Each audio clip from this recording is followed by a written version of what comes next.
Hi అండి, welcome to our channel. ఎలా ఉన్నారు అందరూ? మీరంతా బాగుండాలని నేను మనస్ఫూర్తిగా కోరుకుంటానండి.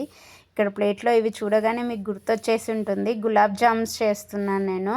సో గులాబ్ జామున్ మిక్స్ ఉంటుంది కదా, ఎంటీఆర్ గులాబ్ జామ్ మిక్స్ తీసుకున్నాను. ఒక ప్యాకెట్ తీసుకొని కలిపి అన్నీ ఉండలు చేసి పెట్టాను అనమాట. వీటిని ఆయిల్ బాగా డీప్ ఫ్రై చేసేసి మనం వేయించుకోవాలన్నమాట.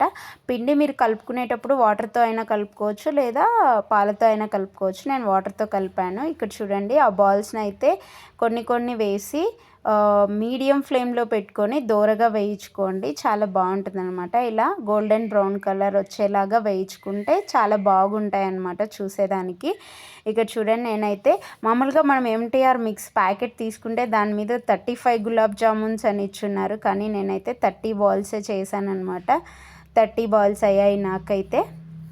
సో ఆ 30 బాల్స్ను 10 కానీ, లేదంటే కొన్ని కొన్ని మీరు వేసుకొని ఇలా ఆయిల్లో కొంచెం డీప్ ఫ్రై అయ్యేలాగా ఆయిల్ వేసుకొని మీడియం ఫ్లేమ్లో వేసుకొని అన్నీ కాల్చుకోండి. చూడండి, నేనైతే అన్నీ వేయించుకుంటున్నాను. ఇలా దోరగా వేయించుకుంటే చాలా బాగుంటాయి అన్నమాట. మరీ వైట్గా లేకుండా, ఇలా మరీ మాడిపోయినట్లు కాకుండా ఇలా మీడియం వేయించుకున్నారంటే చాలా బాగుంటాయి అన్నమాట గులాబ్ జామ్ తినేటప్పుడు. చూడండి, నేనైతే అన్నీ వేయించేసాను అనమాట. ఇలా గోల్డెన్ బ్రౌన్ కలర్ వచ్చేలాగా అన్ని బాల్స్ వేయించేసినాను. మొత్తం అన్నీ అయిపోయిన తర్వాత ఇంకా చక్కెర పాకం పట్టుకోవాలన్నమాట.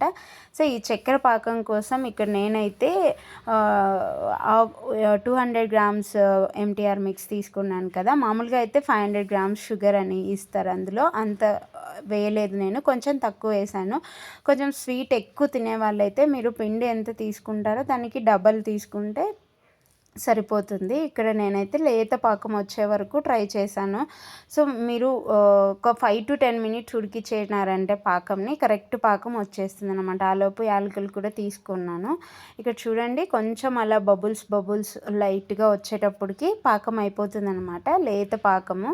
సో చక్కెర పాకం రెడీ అయిపోయింది కదా. అలా చక్కెర పాకం వేడిగా ఉన్నప్పుడే మీ గులాబ్ జామున్ బాల్స్ అన్నీ అందులోకి వేసి కొద్దిసేపు ఒక 20 to 30 మినిట్స్ పక్కన పెట్టామంటే బాగా చాలా మెత్తగా అయిపోతుందండి గులాబ్ జామున్. నోట్లో పెట్టుకోగానే కరిగిపోతుంది అనమాట. మామూలుగా ఈ స్వీట్ తినని వాళ్ళు కూడా ఈ గులాబ్ జామున్ స్వీట్ అంటే నోరు ఊరిపోతుంది అనమాట. నార్మల్గా మా ఇంట్లో అయితే మా ఆయన స్వీట్ తినాడు, కానీ ఈ గులాబ్ జామున్ మాత్రం బాగా తింటాడనమాట, అందుకని చేశాను.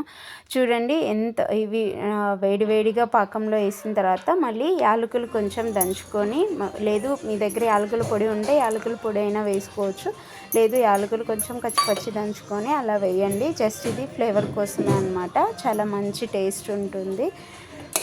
ఇక్కడ చూడండి, బాగా కొంచెం అలా తిప్పేసి ఒక 20 to 30 మినిట్స్ పక్కన పెట్టండి. గులాబ్ జామున్ అయితే సాఫ్ట్గా అయిపోతుంది అనమాట. సాఫ్ట్గా అయిపోయింది. నేను 20 మినిట్స్ పక్కన పెట్టాను. ఇప్పుడు అయితే ప్లేట్లో పెట్టుకున్నాను. చూడండి, పులిహోర చేశాను. పులిహోర అలాగే గులాబ్ జామున్ ఒక కప్లోకి వేసి చక్కెర పాకం అంతా గులాబ్ జామున్ సిరప్ అంతా వేసేసి కొంచెం బాదం తురుము, కొంచెం కొబ్బరి తురుము వేసాను అనమాట నేను. చాలా బాగుంటుందండి అలా తిన్నామంటే. మీరు కూడా ట్రై చేయండి. చాలామంది గులాబ్ జామున్ని ఐస్ క్రీమ్తో కూడా తింటూ ఉంటారు. ఆ టేస్ట్ ఎప్పుడు నేను ట్రై చేయలేదు. మీరు ఎప్పుడైనా ట్రై చేస్తుంటే కామెంట్ చేయండి. మీలో ఎంతమందికి గులాబ్ జామున్ స్వీట్ ఇష్టమో కమెంట్ చేయండి.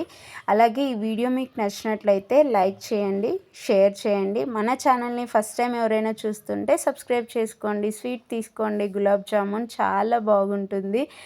సో గులాబ్ జామును సింపుల్గా ఎవరైనా చేసేయచ్చు అనమాట. ఈ ఎంటీఆర్ గులాబ్ జామున్ మిక్స్తో అయితే మీరు కూడా ట్రై చేయండి. చాలా పర్ఫెక్ట్గా చాలా బాగా వస్తుంది. మీరు తీసుకునేటప్పుడు పిండి ఒక కప్తో తీసుకుంటే షుగర్ వచ్చేసి డబల్ తీసుకోండి సిరప్కి, చాలా బాగుంటుంది.